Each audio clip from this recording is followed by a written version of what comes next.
Si es la primera vez que instalamos nuestro sistema o no hemos instalado con anterioridad algunos códecs de algunos paquetes, el sistema, al intentar instalar una serie de ellos, como puede ser el Kdenlive, el Kdenlive, que utilizaremos aquí en la edición de vídeo, entre otros, no nos permitirá instalarlo y nos marcará un error o un mensaje diciendo que necesita unos paquetes que no son libres o necesita una serie de codes para su instalación. Para ello, si ello ocurre, lo primero que tenemos que venir dentro de nuestro curso, tenemos un apartado en el prólogo que es instalar paquetes en Jules.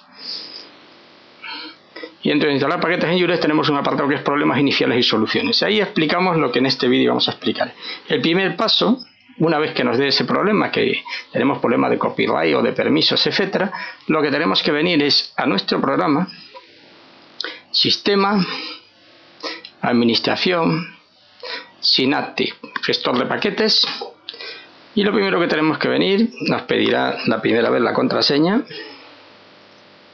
Introducimos nuestra contraseña de administrador de sistema. Obviamente, si no disponemos de dichos permisos, tendríamos que solicitarle al administrador, ejemplo, en el centro educativo, al coordinador TIC o al coordinador del aula, dichos permisos.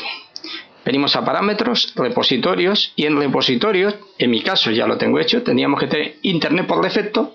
Si estamos en el centro, igual tenemos réplica del servidor o réplica local, tampoco pasaría nada, pero lo que sí necesitamos es tener los paquetes Ubuntu activados. Por defecto, la primera vez no están, y esta es una de las razones por las cuales no nos deja instalar algunos paquetes. Una vez que tengamos esto, nos instalará todos esos paquetes, esas fuentes de paquetes. Debemos refrescar el sistema y a continuación ya podemos instalar los paquetes. Los paquetes los podemos instalar directamente desde aquí, buscando el paquete respectivo. Ejemplo, si yo quiero instalar el Mencoder, lo busco y lo instalo tal como se explicó en el apartado anterior de este mismo tema. Sabemos que tenemos tres sitios por donde podemos hacerlo: por agregar en aplicaciones, añadir y quitar programas, o lo podemos hacer directamente por una terminal.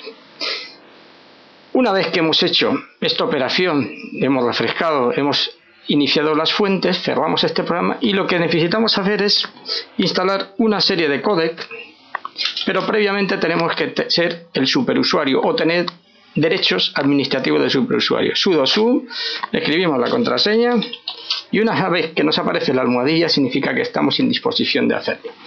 Tal como hemos explicado en el tema, lo que tenemos que escribir es sencillamente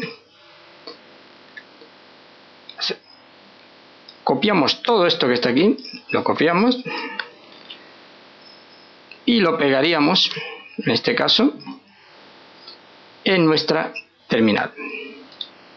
Al pegarlo en la terminal, en este caso, pegaríamos en la terminal, le damos a aceptar.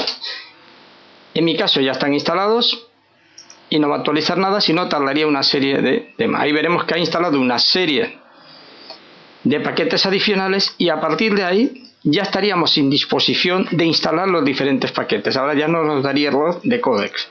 De todas formas, en el mismo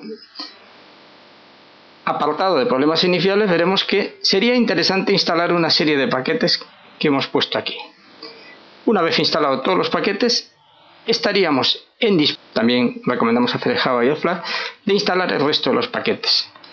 Reitero, esto es fundamental, sobre todo si acabamos de instalar en nuestro sistema por primera vez una versión nueva, tanto de Ubuntu como de Jules, cuyos códecs non-free, o sea, los no libres, no están disponibles y muchas aplicaciones solicitan eso.